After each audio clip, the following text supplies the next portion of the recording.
This is the Flowing Florals 3D embossing folder and coordinating stencil set from Spellbinders. These are really large embossing folders as well as stencil sets. The embossing folder is about 5.5 inches by 8.5 inches, and the stencil set is the same size. So you could take this embossing folder, create a background, and then create 2 A2 cards with it, or you could also use it for creating a 5x7 card.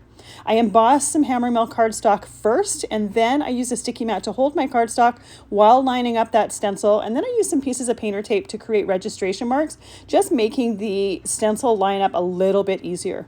For this background, I used a combination of distress inks as well as interference inks, so we have that nice bright color from distress inks and a little bit of shimmer from the interference inks. So I started with some pink first and then did some purple interference ink. So when you tilt it into the light, where that purple is, there's a tiny little bit of shimmer on it. The florals themselves have a really unique shape to them, so you can get away with using any type of color combination with this background stencil. Now, another option would be to use just the stencils on its own to create a background that has that pattern but doesn't have that embossed texture. I do prefer to do the embossing first before stenciling, simply because if you stencil first and then emboss, sometimes that paper can move on you while it's going through that machine. It makes it a little bit harder to keep everything aligned. This way you can make sure that the stencil goes exactly where it's supposed to go.